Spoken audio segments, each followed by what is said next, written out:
talvez o salmo, depois do 23, o mais conhecido dos irmãos. E neste salmo nós encontramos o homem bem-aventurado. E é como se o salmista estivesse pintando um quadro de um homem feliz. A ideia de bem-aventurado é alguém que é feliz, alguém que não está feliz, é alguém que é feliz. E a gente já parte do pressuposto de que a felicidade é possível.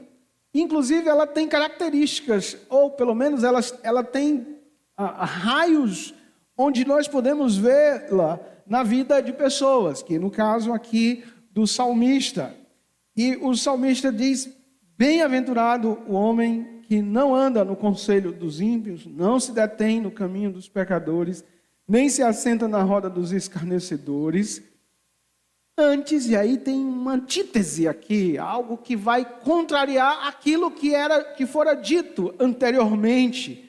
Antes, o seu prazer está na lei do Senhor, e na sua lei medita de dia e de noite. E aí vai descrever esse homem, mas eu queria ficar aqui no versículo 2 da nossa passagem.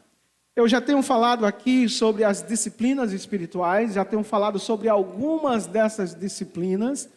E, evidentemente, isso faz parte da didática, do ensino também das Escrituras. A recapitulação é saudável para que os irmãos cliquem aí e linkem os pontos para que os irmãos entendam do que nós estamos falando. As disciplinas espirituais são meios de graça da gente alcançar a piedade, uma vida mais feliz com Deus, uma vida que mais parecida com a pessoa do Senhor e Salvador Jesus Cristo.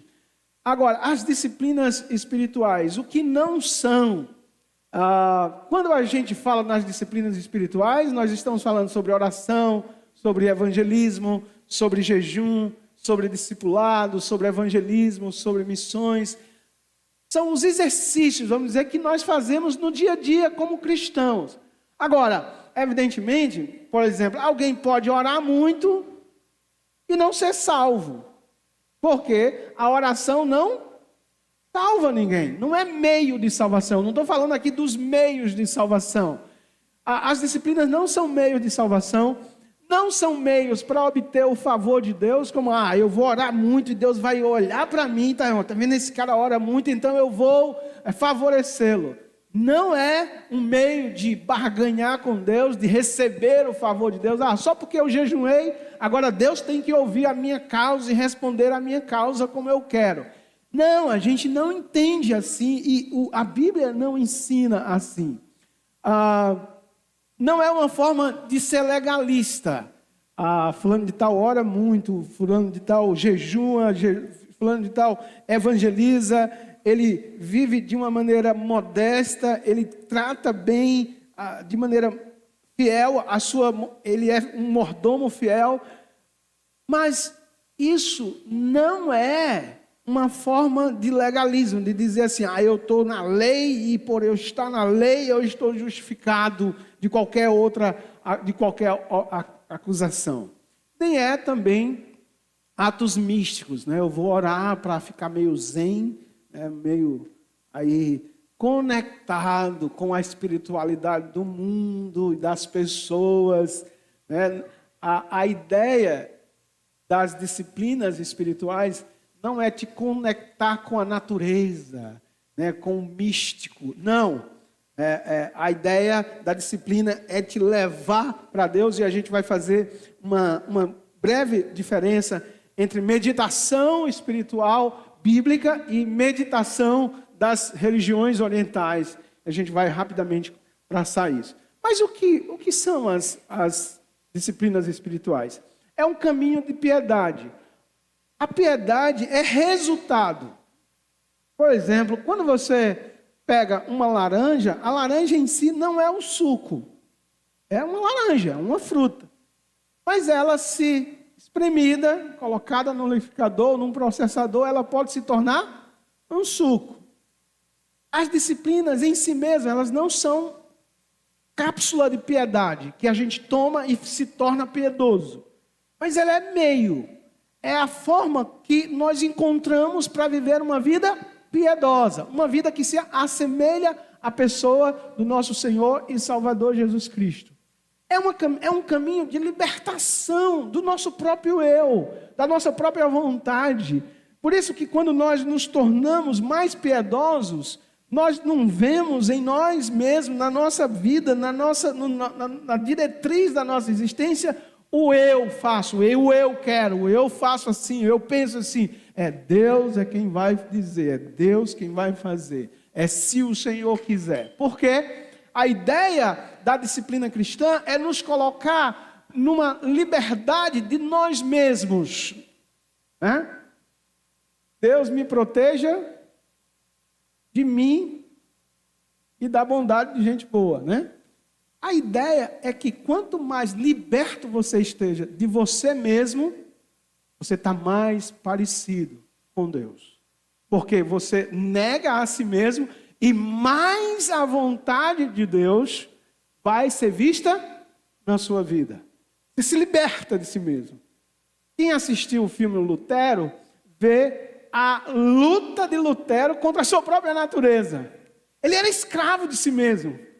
Até que um dia ele descobre a graça de Deus, a maravilhosa graça de Deus. E ele é liberto de si mesmo. Porque ele não tem mais que esmurrar-se, ele não tem mais que escravizar-se em busca da sua própria salvação. Ele entrega a sua salvação ao próprio Deus. As disciplinas espirituais, elas são pressupostos na vida cristã, ou pressupostas, ou seja, Deus espera ver isso em nós. Não é algo que você faz se você quiser. Você só será um cristão piedoso, segundo as Escrituras, se você também tiver esses raios de luz que nós chamamos de disciplinas espirituais. Não é para uma classe de crentes, é para todos os crentes. Ah, não, fulano de tal nem precisa, ele não ocupa nem liderança, né, espiritual, então ele pode ser esse crentão relaxado, pode. Ah, ele lida com isso aqui, não precisa não, deixa. Não, todos os crentes. Interessante, tem um livro de Richard Foster, a Celebração da Disciplina, na página 30, ele diz algo interessante. O desejo de Deus é que as disciplinas espirituais sejam praticadas por seres humanos comuns. Pessoas que têm emprego, que cuidam de crianças, que lavam pratos, que retiram lixo. De fato, a prática das disciplinas é melhor quando ocorre em meio aos relacionamentos que mantemos com marido ou mulher, irmãos ou irmãs, amigos e vizinhos. Ou seja, a vida como ela é. A vida como ela é deveria ser uma vida piedosa. Uma vida piedosa é uma vida cujos itens que compõem o dia a dia dessa vida são as disciplinas espirituais. Pensando nesse enredo aí, você pode se julgar ser ou não ser uma pessoa espiritual ou piedosa. Uma pessoa que tem uma vida à semelhança do que é apontado nas Escrituras, que é para o exemplo de Cristo. Agora, como se consegue isso? Ora, 1 Timóteo 4,7 diz: mas rejeita as fábulas profanas e de velhas caducas. E a última parte B do versículo 7 diz: exercita-te pessoalmente na piedade. Exercita-te pessoalmente na piedade. A Bíblia é extraordinária na metodologia de nos fazer crescer, de nos fazer homens e mulheres segundo a vontade de Deus. Ela segue um caminho que é no direcionamento, rumo ao crescimento, ao fortalecimento da nossa fé, automaticamente, quando nós vamos nos aproximando de Deus, nós vamos ter que deixar algumas coisas de lado. E isso não é efeito automático, é efeito positivamente pensado. Então, no Salmo 1, o homem bem-aventurado, além de cuidar com quem ele se associa, a quem ele ouve, a quem ele toma conselho, ao mesmo tempo que ele tem que ter esse cuidado de preservação do pecado em torno de si, ele tem que correr para os braços de Deus ou para a lei de Deus.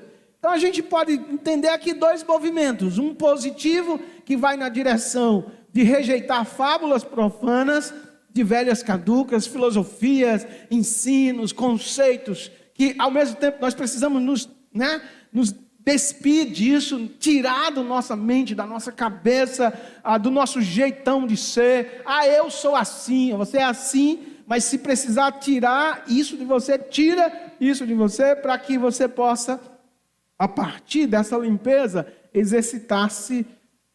E aí, pessoalmente, eu não posso exercitar a piedade de Davi se Davi não quiser.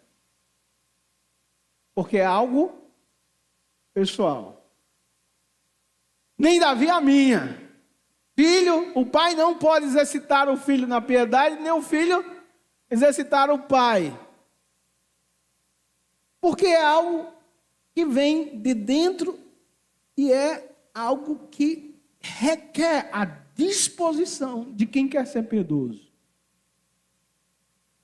Existe, evidentemente, a ajuda daqueles que estão ao redor, sim, mas a piedade, o exercício da disciplina espiritual, faz parte de uma decisão pessoal.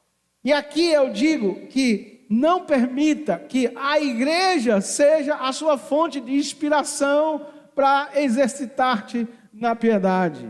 Não espere que seus pais, dentro da limitação deles, seja o mentor da sua espiritualidade ou da sua piedade. Não espere que os seus filhos e vice-versa, porque nós precisamos pessoalmente exercitar-nos. Interessante, esse termo exercita-te, aí é gimnase. É um termo grego interessante, porque é tirado, e Paulo sabia muito da cultura grega, dos corredores gregos, do mundo olímpico grego. E ele tira esse termo de lá, e a ideia aqui é que esse atleta precisa ter um esforço de esticar-se. E a ideia que a gente tem hoje de alongamento, dos músculos, para que esses músculos não rompam quando precisar fazer força.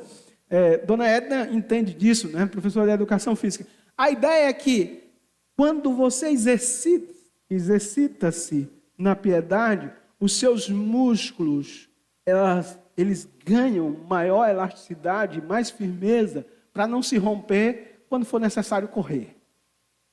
A ideia aqui é de suar a camisa, num esforço intencional, para termos uma vida piedosa. A gente vê muito isso em Paulo, escrevendo aos Coríntios, ele diz que esmurra o seu corpo, subjuga a escravidão, para não ser desqualificado. Porque ele deseja estar mais próximo de Deus, ele deseja ser mais parecido com Cristo, ele deseja ter uma vida mais piedosa. E essa vida piedosa não vai nascer da noite para o dia, por causa de uma oração de noite. Não, essa vida requer esforço. E esforço intencional. Porém, a piedade não é uma virtude, mas um estilo de vida que o homem, com seus próprios esforços, é incapaz de obter. Deu um nó aí na sua cabeça? É para dar mesmo, mas eu vou desatar. Se você for inteligente, você vai entender. Não precisa ser inteligente, só entenda aqui. Ao mesmo tempo que a Bíblia nos manda esforçar para obter a piedade, esse esforço humano, esse suar a camisa, não é resultado pura e simplesmente do meu querer. É a graça de Deus. Deus faz isso? É que todo esforço que eu faço, e eu chego aqui na linha de cruzar a linha de chegada, e quando eu olho para trás, eu fiz todo o esforço, e eu digo, não eu, mas a graça de Deus fez isso por mim. Eu só consegui fazer tudo isso porque a graça de Deus foi comigo.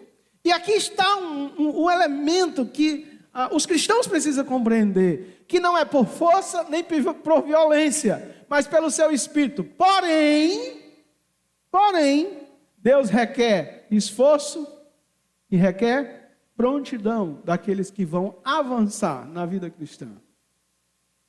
A gente chama isso de paradoxo.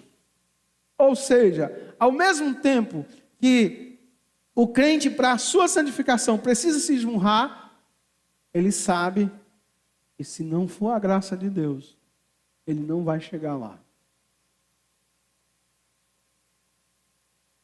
É a graça de Deus que controla o nosso ser, a nossa carnalidade, dá-nos limite em relação ao pecado.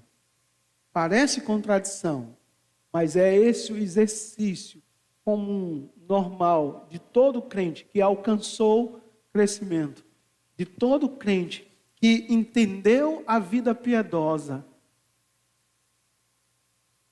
e cresceu para a glória de Deus. Dentre as disciplinas que nós temos a disciplina da meditação. Existem, evidentemente, variadas maneiras de meditar, mas, via de regra, todas envolvem o estar diante de Deus, buscando ouvir sua voz, seja em atitudes de contemplação ou não. O que é meditação? É ouvir a voz de Deus. Se não temos feito isto, é sinal que precisamos resgatar alguns valores do cristianismo que, por serem tão básicos, lhes damos pouca atenção. E, irmãos, de fato, a meditação tem sido negligenciada pela maioria dos crentes. A meditação é algo que a gente vê nas Escrituras de capa a capa. Josué 1:8, Deus preparando Josué para substituir o grande líder.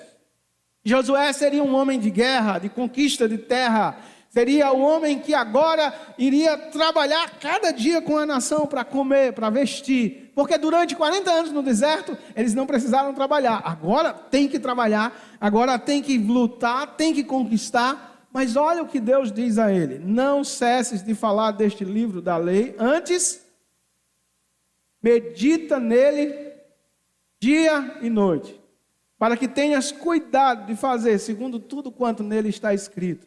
Então farás prosperar o teu caminho e serás bem-sucedido. Irmãos, é interessante que a gente entende que Josué tinha quase tudo, mas ele faltava a demonstração. Olha a palavra de Deus, medita nela. Salmo 1 e 2, nós já lemos. 1 Timóteo 4,15, medita essas coisas e nelas ser diligente, para que o teu progresso a todos seja manifesto. Mateus 7, João 6, a gente vai correr aqui. Mas como praticar isso? Então faça um esforço para tirar um tempinho esta semana para meditação, se você não tem esse costume. 10, 15, 20, 30 minutos. Um lugar onde você possa estar, ou num quarto, ou numa sala, ou num lugar camp, né? Ou qualquer lugar. Faz um esforço para tirar esse tempinho. E vai lá a sós com Deus. Meditação é algo tão necessário na nossa vida, de correrias, de compromissos, que, de fato, a maioria de nós, até na hora de oração, a gente está querendo resolver algum problema na nossa mente. A gente não conseguiu meditar.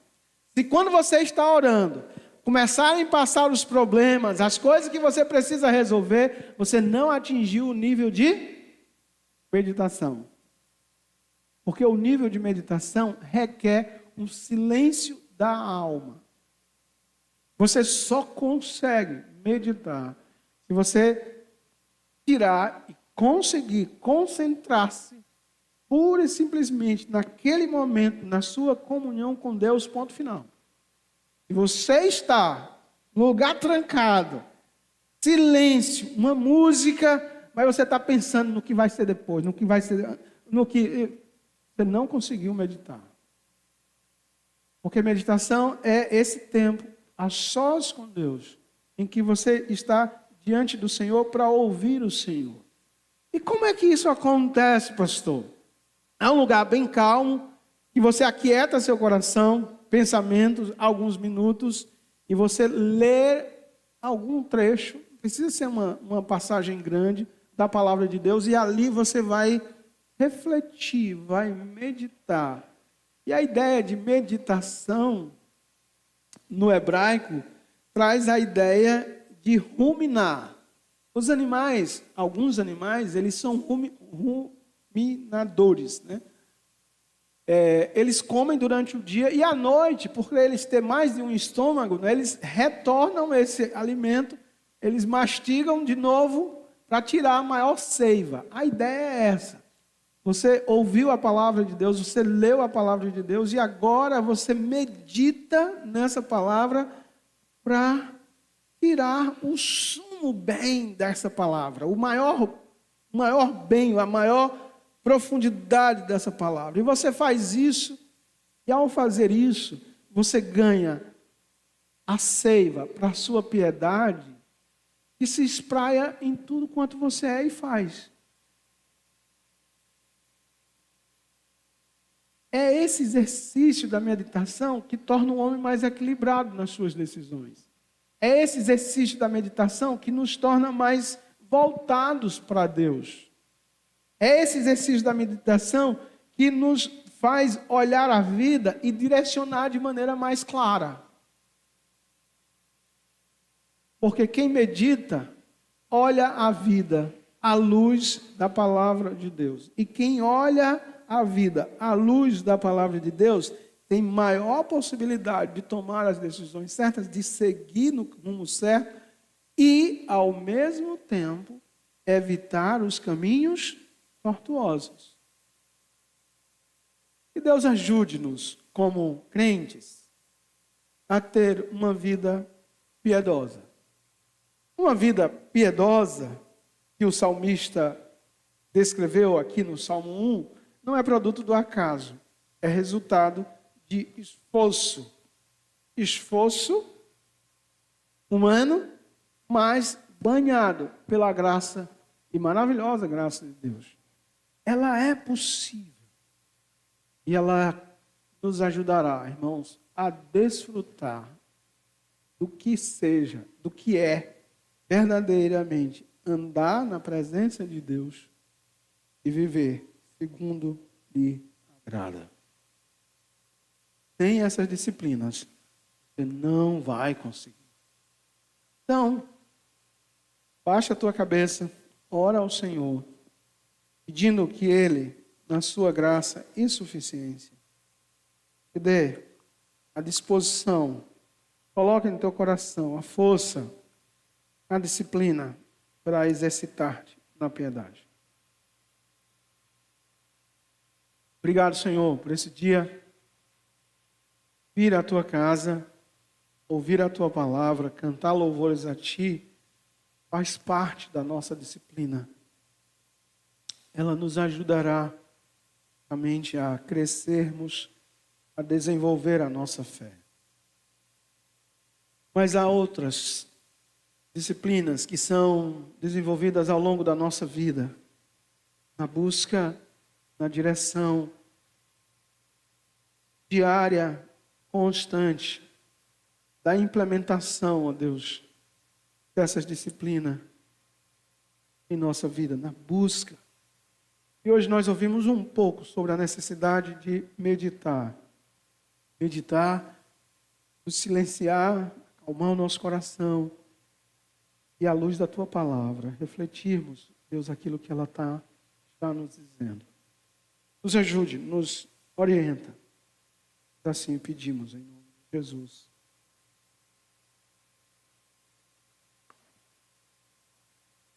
Nós vamos passar para a ceia, rapidamente.